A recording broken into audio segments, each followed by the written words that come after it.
Terima kasih Datuk Yang Bertuah. Saya ada beberapa perkara yang nak saya bawa. Yang pertamanya tentang Yang Hormat, kalau Yang Hormat oleh kerana masa kita tak ada Yang Hormat, kalau tak ada tu cari benda-benda yang penting-penting yang dekat di hati Yang Hormat tu sebut, yang lain tu tak apalah. Kurangkan sikit politik dia tu, banyakkan lagi argumen pasal apa benda yang Yang Hormat nak bawa. Terima kasih Yang Hormat. Terima kasih. Yang pertama sekali tentang perkhidmatan awam. Saya ingin tahu daripada pihak kerajaan berapakah pegawai tinggi khususnya dalam kumpulan A yang ditempatkan di jawatan pool di JPA. Dan daripada jumlah ini, berapa wangkah yang super scale ataupun jusa C ke atas, dan dari manakah wang diambil untuk membayar gaji-gaji pegawai-pegawai tinggi ini yang ditempatkan di pool JPA, dan apakah sebab-sebabnya mereka berada di pool dan berapa lamakah mereka telah berada di situ.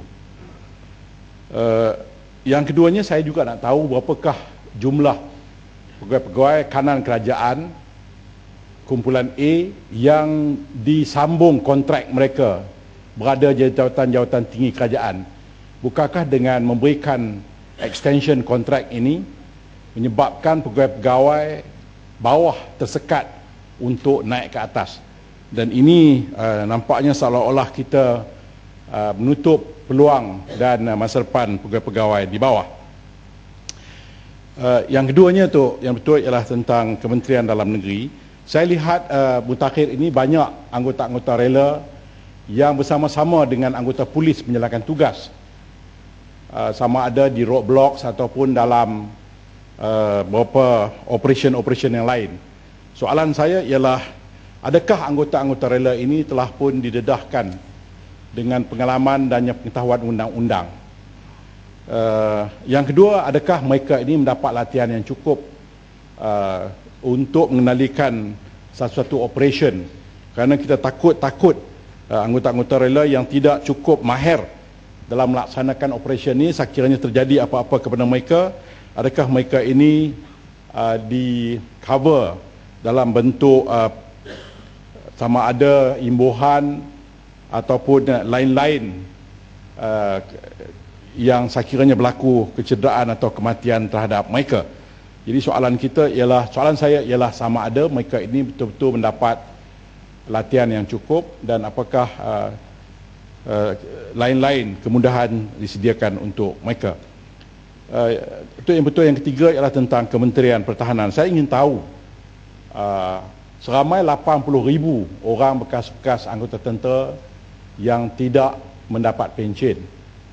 Walaupun isu ini telah berkali-kali kita bangkitkan dan menteri ataupun kementerian memberikan alasan yang berbagai-bagai untuk tidak memberikan perhatian ataupun imbuhan kepada kumpulan ini, tetapi saya nak bangkitkan di sini ada kes-kes yang amat menyayat hati yang saya kira kementerian harus memberikan paling tidak pun sedikit perhatian kepada mereka. Sebagai contoh, ada bekas tentera yang tidak mendapat pencen kerana dia terpaksa berhenti disebabkan oleh teknikal.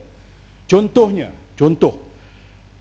prajurit Abdul Hamid Said, nombor tentera 153222 daripada Kor Polis Tentera.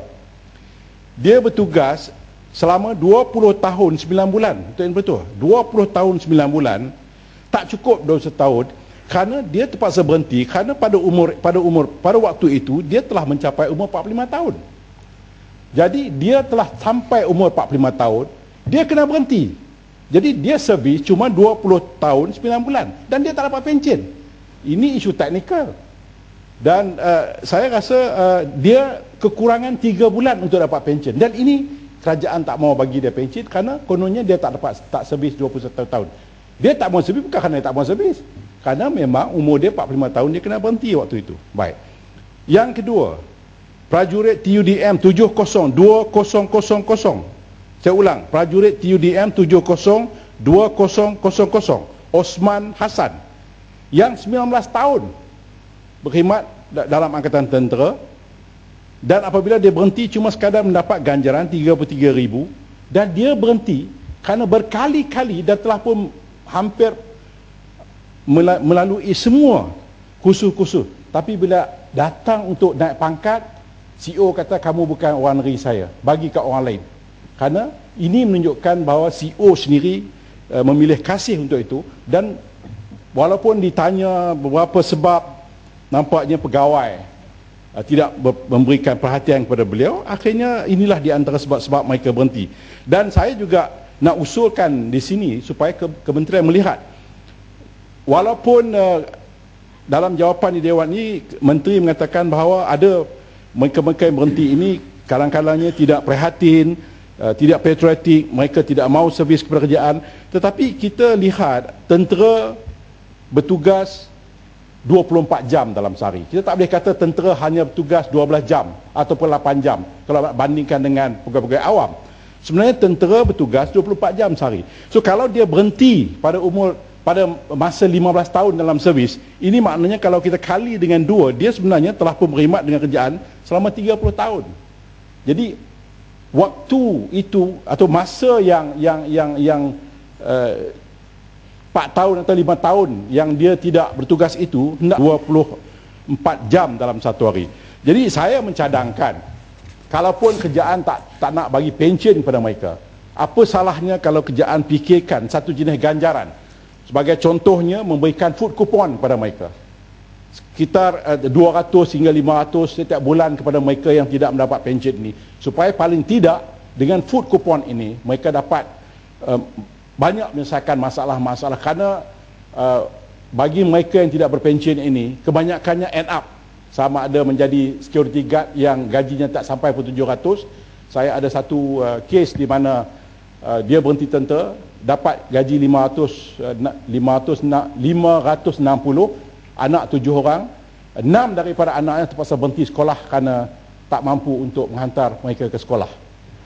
Jadi saya mohon supaya kerajaan timbang balik supaya mereka tidak berpensyen ini tetapi telah bekerja atau berkhidmat dengan kerajaan lebih daripada 12 tahun atau 13 tahun angkatan tentera, diberikan satu insentif ataupun paling tidak pun food coupon. Dan akhir sekali, Datuk Yang Betul, ialah tentang Kementerian Pelajaran.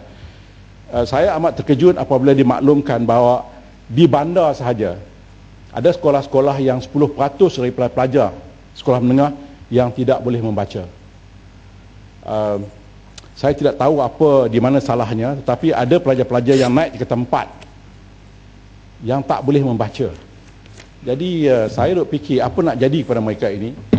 Adakah kerajaan harus fikir balik supaya merombak balik sistem pendidikan kita?